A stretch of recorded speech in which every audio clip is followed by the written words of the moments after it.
Welcome to the New Future eFestival, where we celebrate all the ways that we are together already co-creating our new future, the one where everybody gets to thrive. Welcome everyone.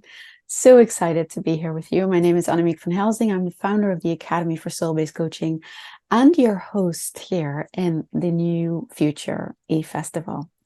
And we're here really to celebrate all the ways in which we together are co-creating our new future, the future where everybody gets to thrive.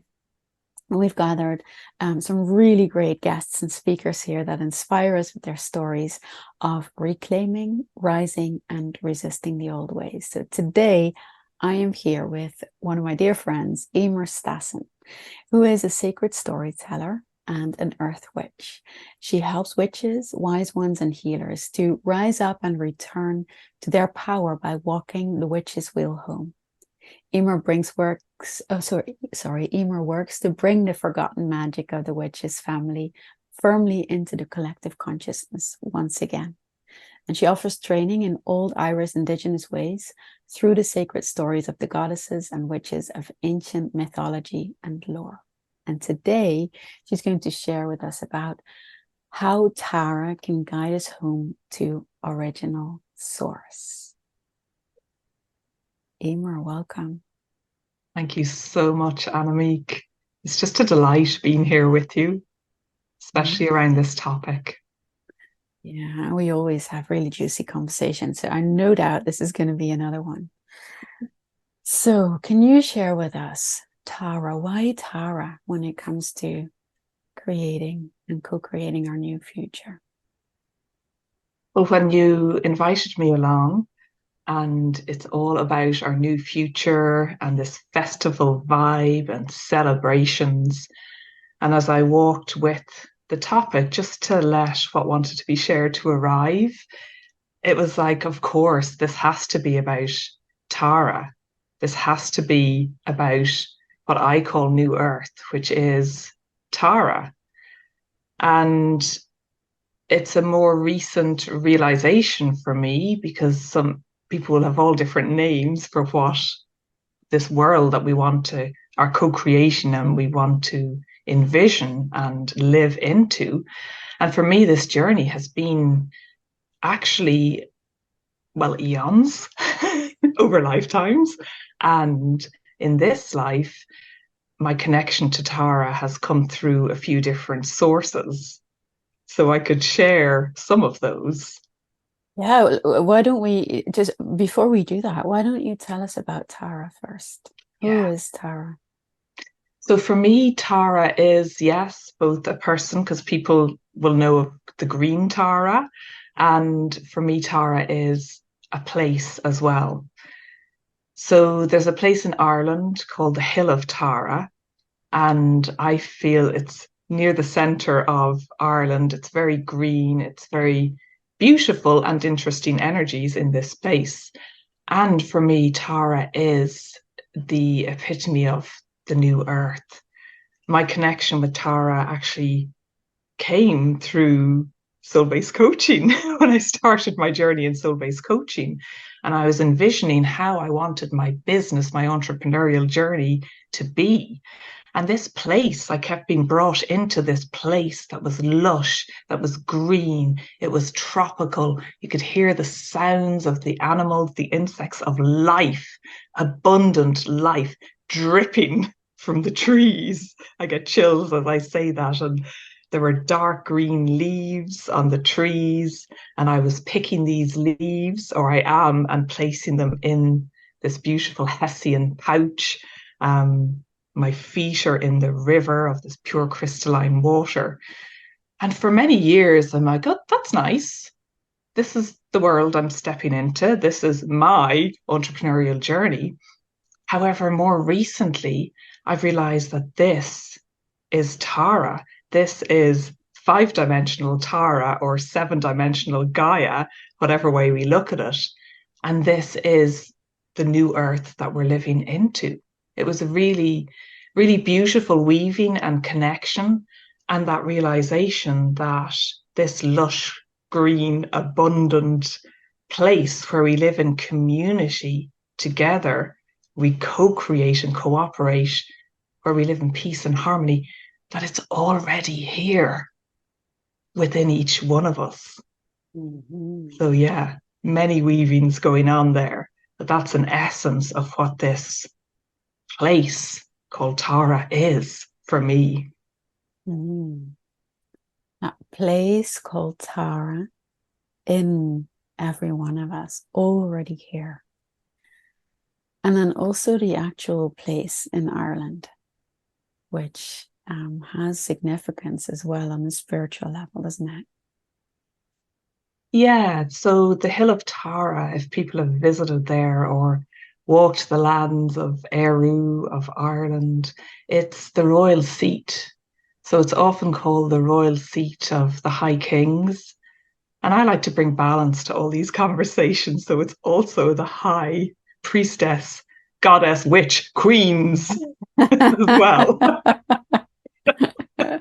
Anytime there's one, we've got both for the balance for in our lives. And this is the place of the Leah Fall, which is called the Stone of Destiny, which invites interesting conversations because the stone is placed on this hilly mound. So just now it is an open area. It's like a field, a big old field, basically, but it has the imprint of those ancient societies that lived there many thousands of years ago. So there's a mound that's now called the Mound of the Hostages, that is a chamber that's cruciform in shape. When you look inside, you can't, it's tiny, you can't go into it now. It's closed off with an iron gate, no access to that mound. And there's also a banqueting hallway and the evidence of that. And you can see I get very excited when I start talking about this because you can feel when you walk the land that it is a place of great celebration where thousands of people gathered from all around Ireland and beyond to this central point to celebrate the seasons of the year as fire festivals, as time to share stories, the lore, the law. And this is in very ancient times that I'm going back to when all was pure and divine before the distortions happened to the written mythology and the lore and the stories. And it's also the place of Queen Maeve, who is very fiery and passionate in her energy. And she has a wrath, which is the circular imprint is still there on the land of the Hill of Tara. And this is the place where she invites us in to commune with her and to drink from her golden chalice, her intoxicating substance called mead. Mm. So there's so much symbology there and metaphors as to what this place and these stories may be hinting of in the form of portals, which for me is to New Earth. That the land is still holding the energy and the stories and the way to access this divine place called Tara, again within each one of us. Yum, yum, yum. Okay, so now of course, we have to talk about what these portals are, right? So both the land is giving symbols and direction and invitations as to where the new earth is, where the celebration is so important, how ritual and celebration together are so important in all of this. But then also when you were mentioning Queen Maeve, I like my system's going, oh, I'm paying attention now. So there's something about that energy, that fiery energy, that also feels really, really relevant to this new earth. So I would love for you to take us into a little exploration of some of those portals into new earth, into that new future. that we want to co-create. Yeah, yeah, I'm really glad you pointed to all of that, and fire as well, because this is our passion, this is our inspiration, and we've been called, I feel, to befriend the flames of fire again, to not fear fire's heat and flames, to come back in around the fire. And Queen Maeve, I always do this when I connect with Queen Maeve, because she holds the staff, she holds the wand to point us in the right direction of where we're already being moved and going as a collective. And she actually resides over the time of Bealtaine, which is the 1st of May, as her fire festival. But yeah, she doesn't mess about. She's got a very fierce, passionate, fiery energy that her word, her divine word, is her command. So, in relation to the portals, in Irish mythology, it said that one of the portals into Tír na nÓg in Irish, which is the land of the forever young, is through the hill of Tara. Now, there are other portals around Éirú, Ireland, but one is upon the land of the hill of Tara. Now, people may or may not know about the mythology of Tír na nÓg, the land of the forever young, but in a very short nutshell, it is the place where we believe our soul goes once we pass on and step into the other world. It is the otherworldly place where all the amazing beings are hanging out to step in and support us when we ask for their help. And it is the place where we are forever young. So if we take this symbolically, metaphorically, for me, Tír na nÓg, the land of the forever young, as it says in the name, it is the place, the representation of the immortal nature of our soul. And this great epic soul journey that we are all on, whatever people believe, my belief is that this is the portal to this place of the purest version of our soul, is this part of our soul that has been untouched and unharmed, and that is inviting us to connect with this part of ourself. In order, then, this is the access way to being in new earth, to remember our ancient wisdom and this purity. So we access these places through the portals, through the land, through the stories. And I do feel that that mound that I spoke of in the beginning, which is now called the Mound of the Hostages, is a very portal that we can travel into. This grassy womb tomb, as I call it. Yeah. Oh, if we could just transport everyone there right now, right? Yeah. And do that together. But then also the land and the energetic imprint are available to us through the stories, right? And through the people that hold the frequency of those stories, which I think you're one of those people. So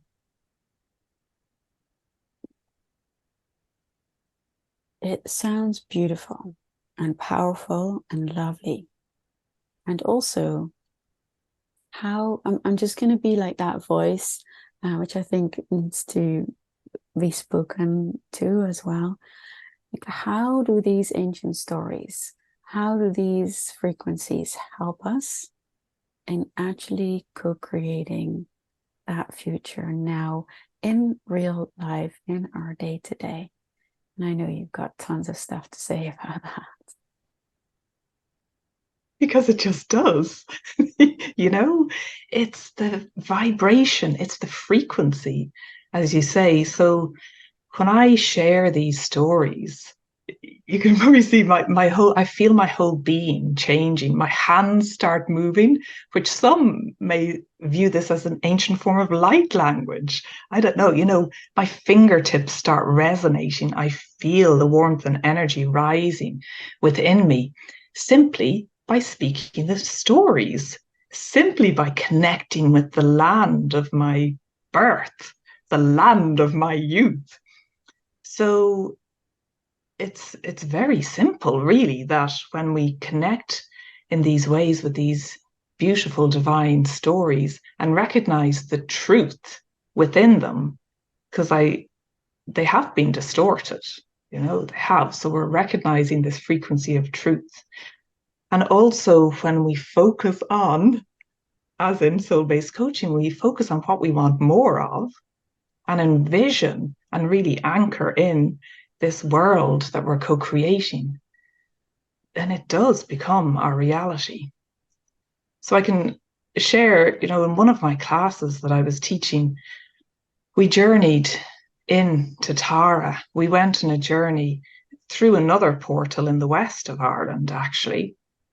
And part of that journey was reclaiming our treasures and our soul fragments that have been fractured, shattered, lost over the eons.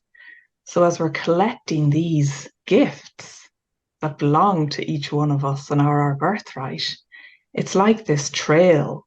You speak of the breadcrumbs a lot. It's like following the breadcrumbs. That is our soul path, the synchronicities, the connections. That is our map that leads us to, in a spiral-like way, to this place that is Tara. So that's why I say it's already here, because we're awakening these new neural pathways within us. We're firing up these connections again, which is why fire is so important to remember. And yeah, it's almost like, when you kind of take this bird's eye view and go, oh, so we're just remembering what is our truth, what is our natural way that we're always meant to be. Mm-hmm. Wow, that's nice. So the more we connect with these places and these stories, the more we are creating this reality of Tara. Tara, beautiful. Yeah. And that is that way into original source that you're pointing to, right? That there is this frequency inside each one of us that has that imprint, that has that knowing, that has that deep wisdom about what it's like to live like this, and to when we live like that, we can't help but co-create that future together, right? Bring it more and more into physical form as well. Yeah. It's like people speak of these paths that are preordained or that are happening for us and with us. And it is, I can even feel as we're speaking like this, it's almost like a gentle propulsion along the path as we're quantum leaping. And they are then, it's catalytic, it's quantum, these ways of tuning in and connecting with this divine frequency and this original source. Yeah. And I guess part of my personal journey is about just kind of having one leg in the spiritual and one leg in the very practical. So I'm always really interested in how these things support one another. And when you're saying about how relevant those stories and those frequencies are, it reminds me of the fact that we actually hear very few stories like that these days. I'm just thinking about our ancient, like, forefather mothers, like sitting around the fire, not being distracted by social media or scrolling. What there was to do was kind of talk about the day, just kind of go about like what needs to happen for tomorrow, but then there is like these old stories that get to be handed over generation to generation. And so those frequencies were much more part of people's lives, I imagine. Whereas now, if I kind of go, how do I spend my time? What stories do I have imbue my being, right? Like TV, timelines, also the stories that get told around me. There isn't that many that hold these frequencies. And we can be very purposeful towards them and choose, friends and spaces and courses where we get to kind of fuel ourselves up with that. We can choose to read books that are rooted in those. But again, the distortions that you were talking about means that we have to look for where are they. But I'm just realizing how scarce they've become, those stories that hold the frequencies of what it is that we want. Yes. And I love that reminder because it brings me to my childhood, and just remembering the sharing of the stories, and especially my grandfather's house in Kerry. There was a stove. It wasn't an open fire.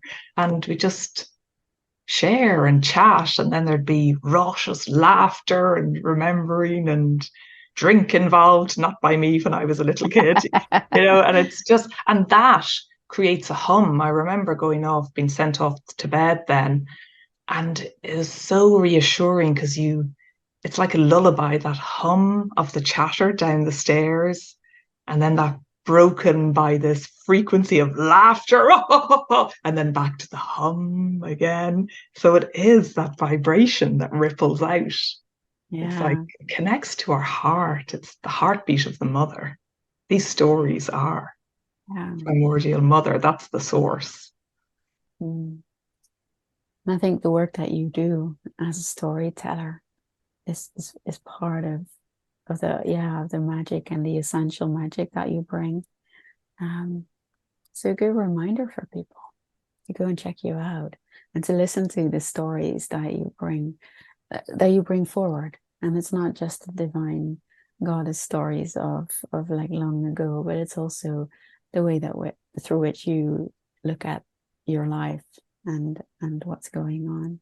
Yeah. And so when we're talking about that new future and co-creating that new future, and your experience of being in that lush green forest with life dripping off the dark green leaves, can you say something about how that impacts your daily life or has impacted your life? Oh, I love that. It is the map when things are going astray, when I'm feeling the chaos and the dense energies and being pulled in different directions. Then it's this reminder for me to reconnect with these places, with this place of Tara. So whether I'm going out and walking in the woods, or I'm watching the pigeons building their nest right outside my window here, and it's remembering to reconnect with these aspects that are source again. They are nature, our natural source. And also to bring these through my writings, storytelling, and not in a way, it's not going off into fantasy land and claiming that everything is okay now. The new earth is here. We don't need to worry about anything else that is going on. I did say to someone recently, I'm like, new earth's here. It's here. And I was really feeling it in that moment. And she's like, no, it's not. It's not. So we may not always feel like it's here. So it's allowing, I mentioned our soul fragments, these parts of our soul that we're reconnecting with and calling home. It's acknowledging the wounding, acknowledging my wounding that I'm encountering on this journey into new earth, because this is all coming up for healing back to wholeness as well. So it's acknowledging the real truth of what's alive and what's here. Mm. Don't look away. No. Yeah. And it doesn't look so pretty and lush and green. Yeah. And so the way that it's coming into your life is both as in my words, an anchor, like as an energetic imprint as to what you want to orient yourself towards. But also, I really hear you, and this is part of what happens when we work in skill-based coaching with metaphors that come from the client system. It's that it is like a physical truth almost, right? These metaphors are not just some nice idea. They are they come from the body, they come from that deeper wisdom. So they're already there in that sense. And then it's not about any kind of spiritual bypassing and kind of going, oh, the world's so great, look at all these beautiful things, and we don't have any problems to solve. But I guess in a way, it's part of the magic to be able to go, both are happening at the same time. And when I say part of the magic, I mean, it's part of our life skills to kind of, when we are co-creating the future, we cannot go and sit around and kind of wait for all the bad stuff to end and kind of like, okay, now it's a new slate and now we're going to like build afresh. And that's not how this game works. Well, okay, my brain is kind of going, well, I could come up with some I'm like, no, we don't want those scenarios. Or we wipe the slate clean, like physically. No, let's not do that. But being in a world where both we can feel the frequency of what is truth, what that natural truth is, and acting in accordance with that, aligning our actions with that, and seeing the places where it hurts or there's friction or it's not the way it needs to be. Like being able to hold both, I think, is a really important skill for us going forward. Yeah, yes. Which is when you spoke of that, having your feet in both worlds, the practical and the imaginal and how they weave. And that's why I love walking the land. And I live in Scotland. I love walking the land here. And when I go home to Ireland, I've generally called to a new place, a sacred site, because very often it's like anger builds up in me. It can be magical and mystical in one moment, and then it's like, oh my goodness, what's this rumbling within me? And that's the reality. That's my truth in that moment that I'm connecting with and allowing to have a voice this time round, because I've spent many good lengths of years and lifetimes, I imagine, suppressing this, Mm. And I think that anger is where I hear Queen Maeve come back. It's so, so, so, so important for what we are to do now, right?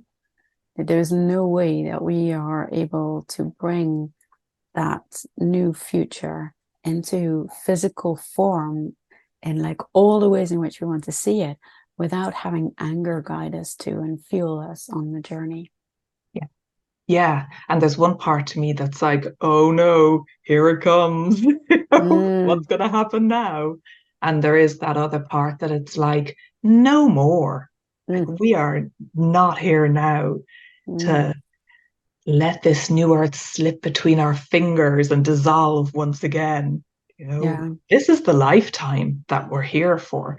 And it's like another one of the goddesses whose time is Samhain, called Clockta, is like, we're not here to compete anymore. We're here to complete. Ooh. Complete. Yes. I know.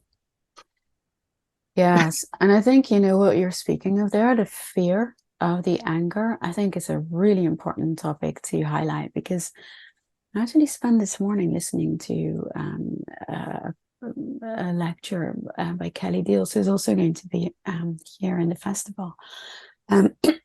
She's talking about likability and how for many, many, many, many, many years, let's try thousands of years, The way to power for women was through likability, through being liked, likable, being sweet, kind, being submissive was the way to power through getting liked by a man who would then support and protect you.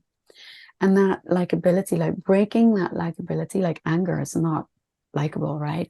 Anger is fierce, it is unpredictable, it may ruffle some feathers, if not destroy things. It's like we're not supposed to do that as women or as people raised as female.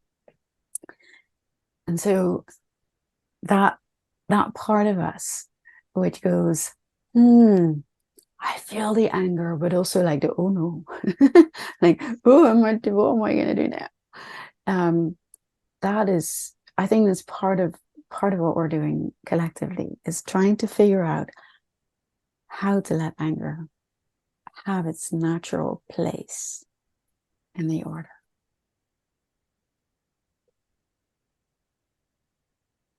Yes, because anger has a very strong voice and rage and wants to be acknowledged and listened to. Anger is angry for being pushed aside, shunted out of the room, having doors slapped in his or her face. Anger wants to be at the table with us, to be acknowledged and related to. Yeah. It's like the volcano. You know, we can't ignore a volcano erupting. Yeah. It's a molten lava. Yeah, exactly. And it's the only appropriate response to a lot of the injustices that are part of our daily life now. It is the appropriate response. So yes, anger, and not in the sense of striking out, right? We can, but this is part of, I think this is part of our journey about realizing how anger hasn't been allowed to be here. And then realizing how, finding out how can I relate to anger so that it can fuel me for the right causes, and find the ways forward in which I can ask for attention, how I can do different, how I can call to justice, and to ask for responsibility and reckoning of like what needs changing in our world. Yes, because one of my friends so wisely said, on the other side of anger is courage. Yeah. And that we're walking our path with courage from the heart. Yes, and that's not something to be messed with, you know. That's it's not going to be likable, and we're not going to be good girls or good women or good people because of it. Although maybe we are, maybe our future generations will thank us if we put our anger to use. Yes, because there's another little part to that. My journey through Tara and following the crystalline river waters is that it brings me out into the open space where there's this great big bonfire. And you probably remember that. I remember that one. 2017, you know. And initially at this great big bonfire, there was no one about. And this is about me building my business. Where is everyone? I failed. I may as well go back home.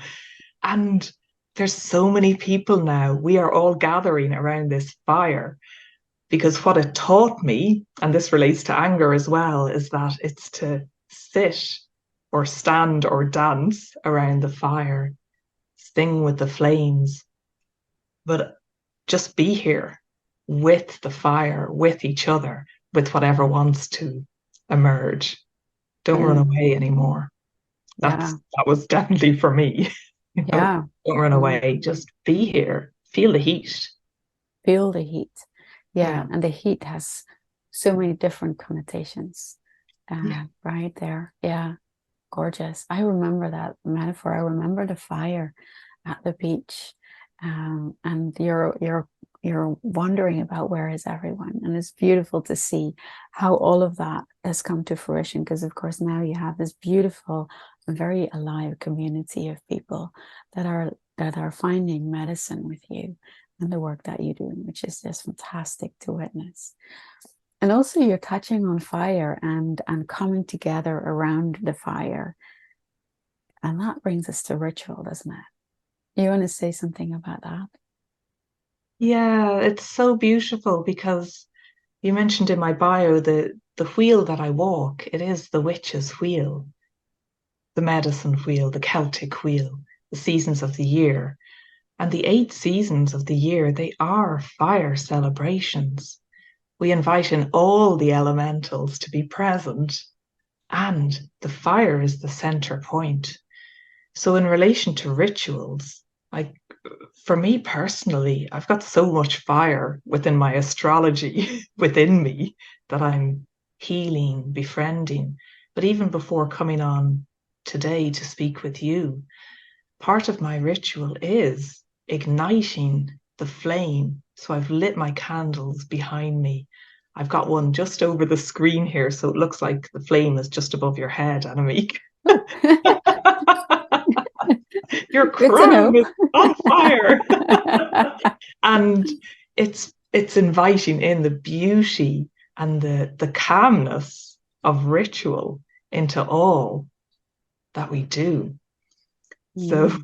whether that is going out in nature and communing with the elementals there, being open to the messages that want to come through, or pouring a hot cup of this is ginger tea, which I know is inspired by you. Definitely one of my favorites. Yeah. Yeah, like making that cup of tea is a whole ritual in itself. Yeah. So it for me, ritual brings in the beauty, the nourishment, this connection to our umbilicus, to the mother. It's back to the primordial mother again, and this role of nourishment, protection, and of standing on our own 2 feet, reclaiming our power. Mm. So ritual is infused into all of that. Mm. Yeah. And so, as of course, the timing of the festival is 30th of October is when we start. It's a beautiful portal in the year as well. Do you want to offer people a suggestion as to how to honor this time? Oh my goodness. I'm tingling with that question. So it is Samhain. So Samhain is the Irish for the month of November. So we're at the threshold of stepping into a new season from autumn equinox in the northern hemisphere into Samhain. So it is the time where we're beginning our descent into the darker part of the year, which for me is into the womb of the mother, the darkness, the black, the not seen, the unknown, not even knowing what's right in front of us. So, what I would suggest, it's also the origin point. Some stories say Samhain, which became Halloween, originated in Ireland. Like Ireland is a center point. We're claiming it all in Ireland, you know. It happened here first, you know. Feel free to refute that if you wish. So because it is the essence of the origin, the Celtic New Year, the witches celebration, I would really encourage people to start writing down your story. Just start writing it down because writing it down is so cathartic and anchoring, and it allows you to weave and connect, make the connections between your story. So write it down in this life, from past lives, from journeys you've had, from healing sessions you've been on. Just write it all out, free write, and let it all come out. And I would also say it's about connecting to the mother. So actually, perhaps that's what will be my free gift, that Mm. it's about going in. So I went to a sweat lodge last week, which was really hot and sweaty and amazing. And it reminded me, it was like a rebirth, but it reminded me of the power of going in to the dark womb that was so dark I didn't know if my eyes were open or closed. And all I could see, when I could see, was the gentle embers of the stones as they pulsated their heat out. So it's going in to that space and remembering being in the womb where we have all come from. There's no other amazing fact than that. The biological mother where we have all come from, remembering that, and also therefore connecting to the universal source womb as well. So I would invite people to, it's I feel like we're being called to go really deep this Samhain and to really connect in with our ancient roots and these stories. And maybe that's the third thing as well, is to connect with the stories upon the land that you walk right now, where you live, and perhaps as well where you were born. Start opening up, ask your family, listen to the stories that you have inherited. And okay, a fourth one, light a candle. If you have a fire, light the fire, gather people around and just celebrate. Yeah. This time, warm drink, warmth to nourish our bodies. Yeah. Celebrate, write your story, connect to the mother, and light the candle. Gorgeous. And you mentioned your gift. What is the gift that people? What I feel called to, I'm going to create is a meditation journey that will guide people in to the womb of the primordial mother and notice what emerges from that. In remembering Tara, in remembering where we're going, but also where you've come from on this spiral of birth, death, rebirth. Yummy. So I'm hearing correctly that this is going to be custom made for this journey. Yeah, it appears so. These words are being spoken from me. Yeah. So there you are. We're going to hold you to it. Yeah. And actually, what I will do is record it right after this so that we're still in this gorgeous energy, which feels right. Yeah. Is there anything else, Eimear, that feels like wants to be spoken?